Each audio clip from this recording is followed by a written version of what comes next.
Hello दोस्तों, Trilok Singh innovation channel में आज आपका फिर से स्वागत है। दोस्तों, आज मैं एक और नई इंपॉर्टेंट टॉपिक को लेकर आया हूं जो कि 3 मिनट में मैं पूरा आपको समझाऊंगा और उससे एक क्वेश्चन आपका 100% फंसेगा जो कि एस्टिमेशन एंड कॉस्टिंग का होता है। दोस्तों, इस शॉर्ट्स को देखने के बाद अगर आपने मेरे पैराशूट लैंडिंग इसी शॉर्ट्स में की है तो मैं आपसे ये रिक्वेस्ट करूंगा कि आप पीछे सारे के सारे शॉर्ट्स देखते जाएं, है ना दोस्तों। सारे के सारे शॉर्ट्स देखते जाएं और एक टेबल बना लें।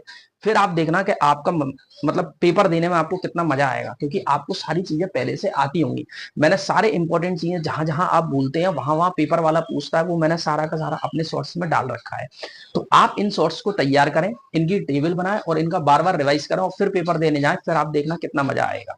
चलिए दोस्तों, आज मैं आपको बताने जा रहा हूं कि डिफरेंट टाइप ऑफ वायरिंग हमारे जो घर में वायरिंग की जाती है अलग अलग जगह हमारे इलेक्ट्रिकल सिस्टम में। जब हम कोई भी कंस्ट्रक्शन करते हैं तो उस कंस्ट्रक्शन में हम कितने टाइप की वायरिंग करते हैं, उसमें उसमें मैं ये बताना जा रहा हूं कि लैंप कितने लगते हैं किस वायरिंग में।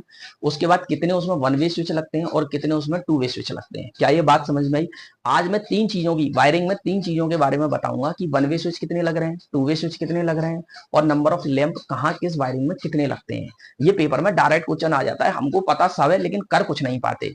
क्यों? क्योंकि हमको डायरेक्टली चीजें याद नहीं आती। ये फैक्चुअल डाटा होता है जो कि सीधे के सीधे पूछा जाता है और ना ही आप इस चीज के कभी स्पेशली नोट्स बना पाते हैं। समझ गए मेरी बात? चलिए, हम सबसे पहले हम बात करते हैं स्टेयरकेस वायरिंग, जिसको हम बोलते हैं दोस्तों जीने की वायरिंग। इसमें लैंप की संख्या हमेशा दो होती है। कितने लैंप होते हैं दोस्तों? दो। एक ऊपर लगता है और एक नीचे लगता है, ठीक है।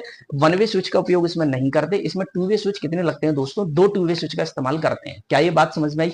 वन वे स्विच मतलब एक ही तरफ चालू होना, टू वे स्विच होते हैं दोनों तरफ से चालू कर देता है। क्या ये बात समझ में आई? चलिए, अब हम बात करते हैं गोडाउन वायरिंग। गोदामों में जो वायरिंग की जाती है वहां नंबर ऑफ लैंप की संख्या 4 होती है। कितने लैंप यूज करते हैं दोस्तों? 4। इसमें वन वे स्विच एक होता है और टू वे स्विच 3 लगते हैं। वन वे स्विच कितना लगता है? एक। और टू वे स्विच कितने लगते हैं? 3। ठीक है।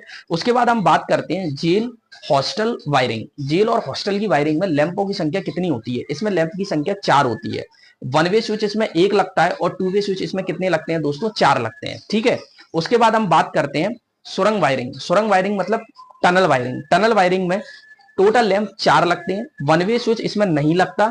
सारे के सारे इसमें टू वे स्विच लगते हैं जो कि 4 लगते हैं। कितने लगते हैं दोस्तों? 4 टू वे। उसके बाद कॉरिडोर वायरिंग। कॉरिडोर वायरिंग में लैंप की संख्या हमेशा 4 होती है। वन वे स्विच इसमें नहीं लगता। सारे के सारे टू वे स्विच लगते हैं जो कि 4 यूज होते हैं। ठीक है। उसके बाद लास्ट हम बात करते हैं हॉस्टल वायरिंग। हॉस्टल वायरिंग में नंबर ऑफ लैंप 2 लगते हैं। हॉस्टल वायरिंग में लैंपों की संख्या कितनी होती है दोस्तों? 2 होती है। उसके बाद एक वन वे स्विच लगता है, एक टू वे स्विच लगता है। एक वन वे स्विच लगता है और एक टू वे स्विच लगता है। क्या ये बात समझ में आई? आज के लिए इतना ही दोस्तों।